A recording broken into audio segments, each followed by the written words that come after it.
India's top AI University lo BTech with Education Loan, 100% placement only in Presidency University, Bangalore.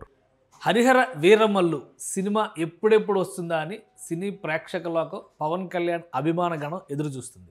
అయితే ఈ cinema రిలీజ్కి ముందే big twist కనిపిస్తోంది. దాని మీద పెద్ద కుట్రే జరుగుతుందని చెప్పని ఏకంగా ఆంధ్రప్రదేశ్కి చెందిన సినిమాటోగ్రఫీ మినిస్ట్రీ ఫిర్యాదు ఇవ్వడం ఇప్పుడు ఆసక్తికరంగా మారింది.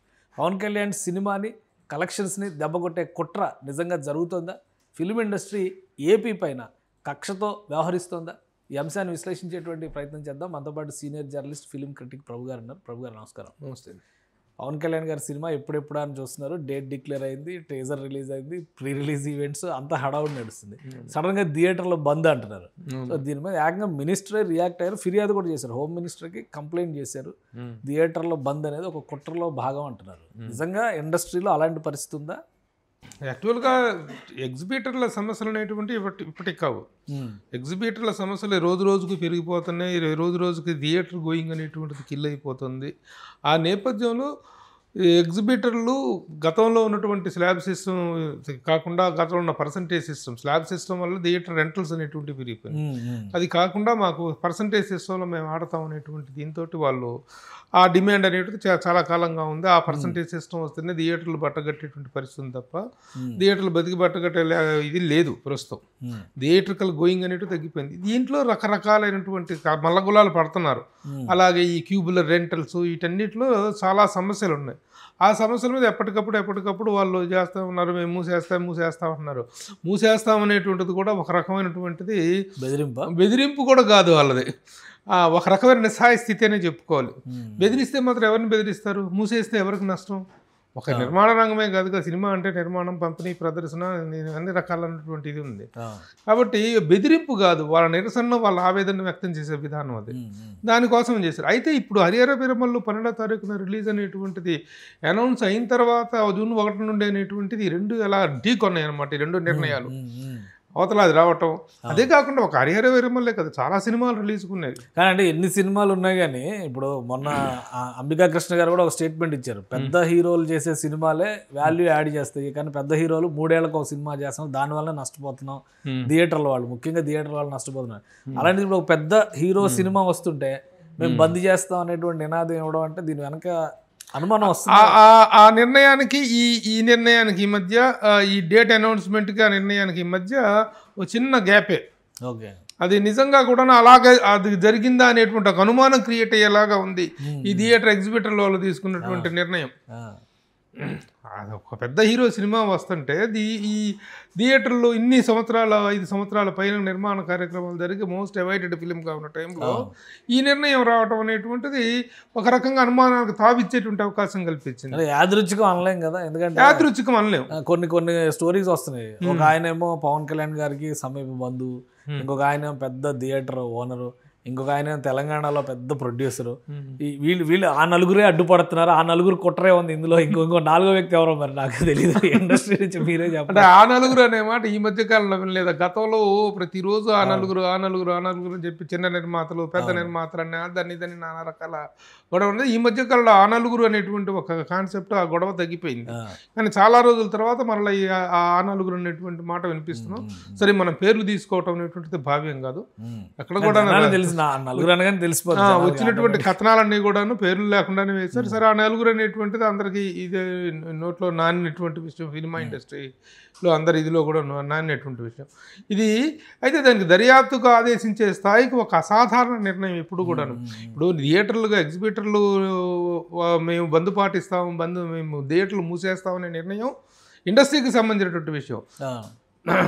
దాని మీద మిగతా ఇండస్ట్రీలోని మిగతా సెక్టార్ల వాళ్ళు కూడా కలిసి తీసుకున్నటువంటి నిర్ణయం, ఛాంబర్ తీసుకోవాల్సిన నిర్ణయం. అది ఒకవైపు జరుగుతుండగానే ప్రభుత్వం ఆదేశించే స్థాయికి వెళ్ళటం అనేది ఒక అసాధారణ. ప్రభుత్వం ఆదేశించాల. ఇక్కడ ఒక విషయం ఏంటంటే, ఇప్పుడు థియేటర్లు మూసేస్తాం, బంద్ చేస్తాం అనే నిర్ణయం సరే వాళ్ళు సినిమా ఇండస్ట్రీ వాళ్ళు తీసుకున్నారు అనుకుందాం. సినిమా ఇండస్ట్రీకి బాధ్యత వహించాల్సినటువంటి మంత్రి గారు, సినిమాటోగ్రఫీ మినిస్టర్ ఆఫ్ ఆంధ్రప్రదేశ్ కందులు దుర్గేష్ గారు, ఆయన ఏ ఇన్ఫర్మేషన్ లేకుండా కొంతమంది కుట్ర చేస్తున్నారు అని ఏకంగా ఆయన ఫిర్యాదు చేసేంత నాకు తెలిసి అయితే నా కెరియర్ లో చరిత్రలో గవర్నమెంట్ లో ఉన్న వ్యక్తి గవర్నమెంట్ కి ఫిర్యాదు చేస్తున్నారు. అంటే చాలా రేర్ కేసు ఇది. వాళ్ళు ఎలాంటి ఆధారం లేకుండా యాదృచ్ఛికంగా ఆయన కంప్లైంట్ చేశారు అనుకోవడానికి అయితే అవకాశం లేదు.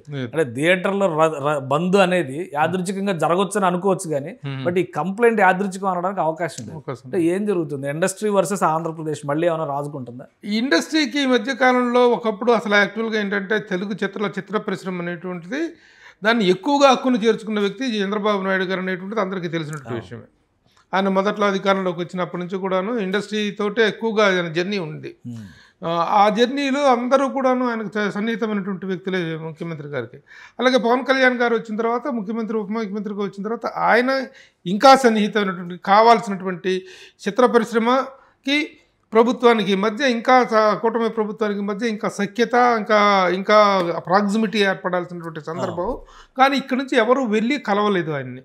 ఒక ప్రాతినిధ్యం అనేటువంటిది గౌరవ ముఖ్యమంత్రి గారిని కలిసి ఒక ప్రాతినిధ్యం ఇవ్వటం, ఒక అభినందనలు తెలియజేయటం, ఒకే తిరగటం, ఒక సంస్థలు కానీ అంటే ఫెడరేషన్ కానీ కౌన్సిల్ కానీ ఛాంబర్ కానీ యూనియన్స్ నుంచి ఎవరు వెళ్ళలేదు.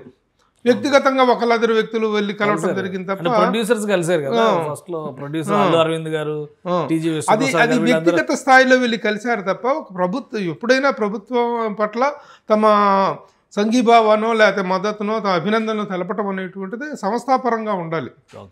సంస్థ అంటే film chamber is the supreme body, producer council, movie artist association, film federation ఒక విధంగా డిస్టెన్స్ మెయింటైన్ చేసింది. మెయింటైన్ చేయడం కూడా ఏం లేదు. ఇంకొకటి ఏంటంటే ఇక ఎవరికి కూడాను ఉద్దేశపూర్వకంగా కలవకూడదు, ప్రభుత్వ పెద్దల్ని కలవకూడదు. ఈ సంఘటితంగా వెళ్ళేటువంటి ఒక ఆ యూనిటీ తీసుకొచ్చి అందరినీ నడిపించి తీసుకెళ్లేటువంటి వ్యక్తి లేరు ఇక్కడ. That is the main reason.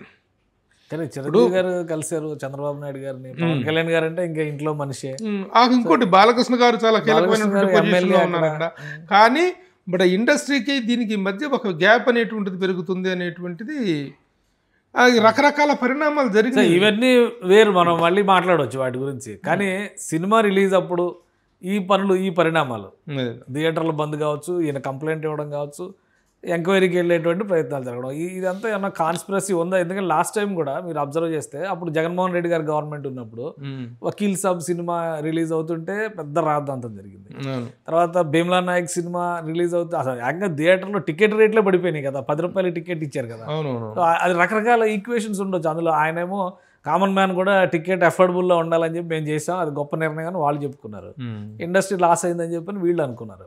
కానీ ఆడే సినిమా ఎలాగో ఆడుద్దని చెప్పని పుష్ప 1 కానీ అఖండ సినిమా కానీ అప్పుడు ప్రూవ్ చేసింది.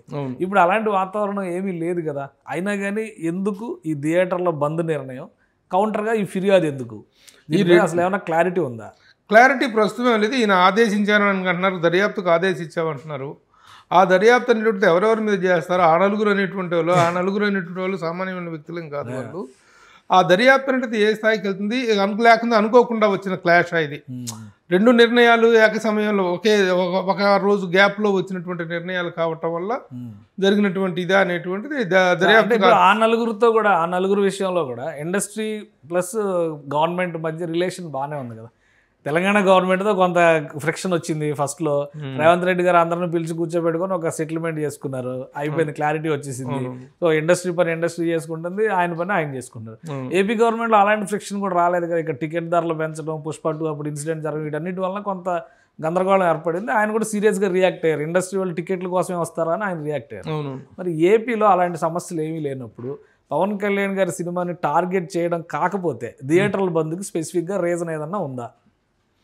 అది ఇక పర్టికులర్గా దానికోసమే చేశారా లేదా అనేటువంటిది దర్యాప్తులో తేలాల్సిన విషయం. ఇష్యూస్ కూడా అన్ని లాంగ్ పెండింగ్ ఇష్యూసే, చాలా కాలంగా ఉన్న సమస్యలు, ఈరోజు కొత్తగా వచ్చి ఇబ్బంది పెట్టిన సమస్య ఏం లేదు. సమస్యలు కానీ వెంటనే ఉపసంహరించుకోవడం కూడా జరిగింది కదా. అదే నిర్ణయం మీద కనుక ముందుకు వెళ్ళటం జరిగి ఉన్నట్లయితే, అదే నిర్ణయం మీద మేము ఎట్టి పరిస్థితుల్లో చేసి తీరుతాం అనేటువంటి దీనిలో ఉన్నట్లయితే అది మనం దీని వెనకాల నిజంగానే ఒక కుట్ర ఉంది, దీని వెనకాల ఇది ఉంది అనుకోవచ్చు. కానీ వెంటనే సర్దుబాటు చర్యలు తీసుకొని ఫిలిం ఛాంబర్ 4 సెక్టార్ల మీటింగ్ ఈ రోజు జరిగింది. ఆ 4 సెక్టార్ల మీటింగ్లో వచ్చినటువంటి అవుట్పుట్ ఏమిటంటే సమస్యలు అనేటువంటి సమస్యలుగా ఉన్నాయి, వాటిని మనం సానుకూలంగాను పరిష్కరించుకుందాం. మే అండ్ జూన్ నెలలో చాలా పెద్ద సినిమాలు రిలీజ్గా ఉన్నాయి, మే ఎండింగ్లో కానీ జూన్ మొత్తం కూడాను. కాబట్టి ఈ టైంలో థియేటర్ల క్లోజింగ్ అనేటువంటిది సరైన నిర్ణయం కాదనేటువంటిది 4 సెక్టార్ల వాళ్ళ మీటింగ్లో ప్రొడ్యూసర్స్ కౌన్సిల్ కానీ వీళ్ళందరూ తీసుకుంటున్న నిర్ణయం.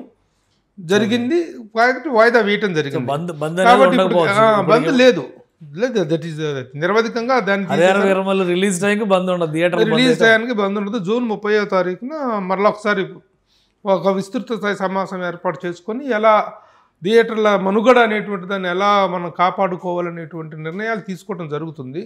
కాబట్టి ఆ ఉపసంహరణ జరిగింది కాబట్టి ఇక ఈ దర్యాప్తు కూడా ఉండదు అనేటువంటి ఇండస్ట్రీ నుంచి ఎవరైనా రిప్రజెంట్ చేస్తారా ఏపీ గవర్నమెంట్కి? ఇప్పుడు ఆల్రెడీ మేము సమస్యను పరిష్కరించుకున్నాం మా అంతర్గతంగానే, కాబట్టి దర్యాప్తులు అవసరం లేదని ఏమైనా రిప్రజెంటేషన్ ఇచ్చే అవకాశం ఉంటుందా? ఆ రిప్రజెంటేషన్ అనేటిది ఎందుకో మరి ఛాంబర్ వైపు నుంచి కానీ వీరితో కానీ ఒక సంఘటితంగా ప్రభుత్వాన్ని కలవాలనేటువంటిది లేదు. ఒక గ్యాప్ పెరుగుతుంది, ఒక అస్పష్టమైనటువంటి, ఎందుకంటే ఇంతమంది ప్రముఖులు ఉన్నారు. ముఖ్యంగా పవన్ కళ్యాణ్ గారు ఉప ముఖ్యమంత్రిగా ఉన్నారు, బాలకృష్ణ గారు అత్యున్నత ఉన్నతమైన పొజిషన్లో 3 సార్లు ఎమ్మెల్యేగా గెలిచి ఇదినటువంటి సాన్నిహిత్యం ఉంది. ఈ సమయంలో ఆంధ్రప్రదేశ్ ప్రభుత్వంతో అక్కడ ఆంధ్రప్రదేశ్ ప్రభుత్వం కూడా అక్కడ ఇండస్ట్రీని మనం అనుకున్న మన smart city entertainment city develop చేయటం అనేటువంటి ఒక పెద్ద టార్గెట్ని తీసుకుంది. ఇలాంటి సమయంలో ఇంకా మోర్ కార్డియల్గా ఉండాల్సినటువంటి సందర్భంలో దాన్ని ఇండస్ట్రీ వైపు నుంచి రావాల్సినటువంటి ఇనిషియేషన్ రావట్లేదు. ప్రభుత్వానికి ప్రాతినిధ్యం విషయంలో కానీ, ప్రాధాన్యత విషయంలో కానీ, ప్రభుత్వాన్ని అభినందించే విషయంలో కానీ industry need to be more cordial, కమ్యూనికేటివ్గా ఉండాలి. అది మిస్ అవుతుంది అనేటువంటి విషయం మాత్రం ఇండస్ట్రీ గమనించాలి. ఎలా చేసుకోవాలి ఈ రోజున ఇక్కడ ఉన్నటువంటి ప్రభుత్వం ఇక్కడ, ఎందుకంటే ఇంకోటి కూడా రెండు ప్రభుత్వాలు అవ్వటంతో ఒకప్పుడు ఒకటే ప్రాతినిధ్యం ఉండేది. ఇప్పుడు ఏది జరిగినా రెండు ప్రభుత్వాలతోటి మాట్లాడాల్సి, రెండు ప్రభుత్వాల విధానాలు.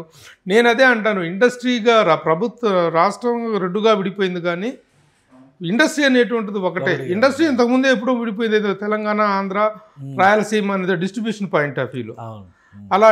కానీ వీటి విషయంలో మాత్రం ఒక సంయుక్తమైనటువంటి పాలసీ ఉండాలి, జాయింట్ పాలసీ ఉండాలి, ఒక జాయింట్ కమిటీ ఉండాలనేటువంటిది మొదటి నుంచి వాదిస్తున్నటువంటి విషయం. అలాంటిది ఏదైనా జరిగితే it will be good. Right. Thank you Prabhu గారు విశ్లేషణ అందించారు. ఇది హరిహర వీరమల్లు సినిమాకి సంబంధించి ఆ నలుగురి కుట్ర అనే దానికి అవకాశం లేదు.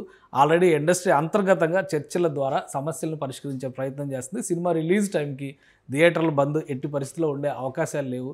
అలానే ఇండస్ట్రీ తరఫున కూడా ఒక రిప్రజెంటేషన్ ప్రభుత్వానికి ఇచ్చే విధంగా ఇండస్ట్రీ లోపల కసరత్తు జరగాల్సిన అవసరం ఉందని ప్రభు గారు విశ్లేషిస్తున్నారు. ఇది స్పెషల్ డిస్కషన్. Keep watching.